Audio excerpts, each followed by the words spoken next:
All right. So we've talked a lot about different concepts and ideas to try to make a better world, try to save the humans. But I want to get into some like hard inventions, and we're getting back in the guild system coming up. I did a few of the guilds already, but this was my first invention that I wanted to try to mass produce. I called it the tool spool or spool tool. Cool spool. I had a whole bunch of crazy ideas. I was trying to go with it, but I think spool tool was my final take on it. Could have been the iSpool. It was made for the Apple the earphones, iBuds or whatever they're called, and it was. I went on to a audition for, it's called Dolphin Aquarium back in the day, and was there at like 7 a.m. They didn't see me, or 6:30, and they didn't see me till like 5 at night. And the chick was so tired. I didn't have a great pitch. I kind of binge watched the show right before. I wasn't really into it prior, and I binge watched it. And I had some crazy pitch. I wanted like $1 million for 100% or something stupid. I don't know. I didn't make the best choice. I forgot what it was. Even $100,000 for 100% of it, or 1% global and net. But the idea being, and they ended up trying to copy. They tell you when you go on Dolphin Aquarium that they can steal your idea. When you sign the contracts before you go to audition, like to the people, and it's just a big room, they take you in and they're like, when you sign this contract, we can steal your idea. And they tried. They had like 3 different ones came out within 3 months. And they never called me back. I never got on the show or anything, but they 3 of them came out really close to after I auditioned, and none of them had the magic though. She was so tired, the lady I talked to, and I came in. I was back then. I was super in Chassidut, so I was like in a kippah and tzitzit, but I had long dreadlocks, like I was sitting on almost. So I had my dreadlock beard. So I had my dreadlock beard, my long dreads, and tzitzit and the kippah, and I could tell she's just like, who is this crazy person, you know? And she kind of just blew me off, I think. But what they all lacked that this one had, that I think has, and I have a white one too, that's, these are 3D printed. I went through a 3D printing thing. Is one, I have a little lock here, you can see, for the microphone. So it sets the microphone in. And then there's little rivets where to actually put the line. And it's nice because it keeps everything tight.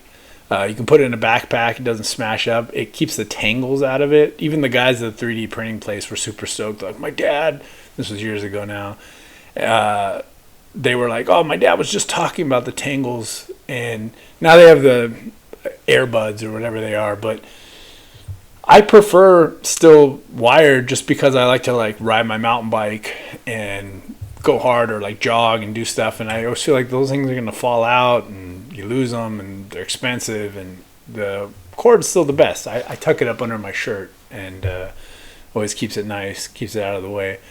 But the magic of this is the accessibility, and that's what they lacked in all the 3 that I saw afterwards. They all lack the quick accessibility, which is all you got to do is you take the little cord out, you drop it, and it just drops down immediately. You can pull it, and it's because it's really about a phone call, right? And you put your earbuds in, boom, you're good.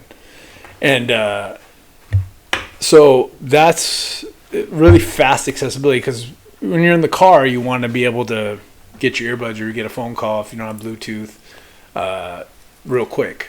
And so that's what they didn't have. And then to wrap it, it's pretty easy. You put it through here. It takes a little more to wrap it than it does just to get it. So you lock the little in there, right? It stays in this little slot. And then you can go around a couple times there, a couple times diagonal, and then you wrap it the rest of the way around. And once it's all wrapped up, it doesn't take too much effort. You tuck it, you put it in the little slot on the end, and boom, you got it. And I thought this would be a great tchotchke for college teams. You could split the colors for the college colors, split it in half, and and the big thing I did is I wanted it made in America. That was one of my things. I was like, I don't want to just ship this off to China, and I think that's what killed me on it. They knew it was a good idea, but I was like, if I can help it, I want it made in America. And there's no way they want to do that. It's something the Chinese make terrifically, and but you could split it. You could even put like Marvel or different kinds of logos, DC, Marvel, any kind of college team, NCAA sports teams. Great tchotchke. You could sell it for like $5. Probably make them for pennies in China, and I thought it was a good idea. I had the patent money actually before my ex-wife got pregnant with my child. This is what I was planning on making and patenting. And so now I'm going to Franklin this. So if anybody wants the CAD files to make a 3D print of this, and it still works with the bigger. Another crazy thing was Apple made the bigger plug like 6 months after this, or a year after this. They made the bigger plug, and I always remember thinking, it's such a downgrade too. Why did they put this bigger plug?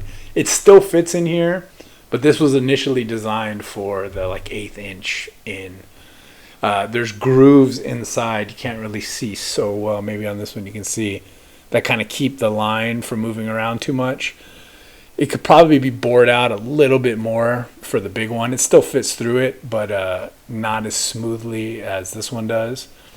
But a little change could be done well. I'm going to Ben Franklin this one and throw it out there.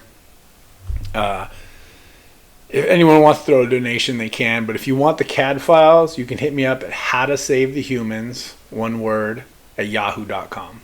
howtosavethehumans, yahoo.com. I'll send you all the CAD files. I have 3 different types.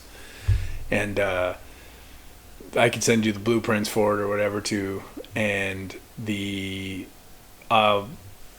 feel free to do whatever you want with it. If you want to throw me a donation, this is the only time I'm going to mention it. I do have a GoFundMe for trying to stay in Israel for my daughter to try to move in here. And so this is the spool tool, a hard invention, make life a little simpler. It's nice, doesn't get smashed. You can throw it in your pocket and like in jeans or whatever, it doesn't get tangled up, doesn't get smashed. You can throw it in your backpack, won't get smashed up, keeps everything pretty nice, pretty tight, and they work fine actually. My other ones that I don't normally put in here have issues, and these ones still work perfectly. And so, ironic as it is, I've never had any issues with them getting messed up in any way from having it. And so that's a hard invention that I wanted to offer up where there's so much theoretical stuff. And I'm willing to give it again, howtosavethehumans, yahoo.com. Anyway, let's do this, people. Save the humans. Trying to be a better man. Oh yeah. Trying to do the best I can. Oh yeah. And I'm gonna do right thing. Do right thing. No matter what they want to say. And I'm gonna still fight for you. Still fight for you.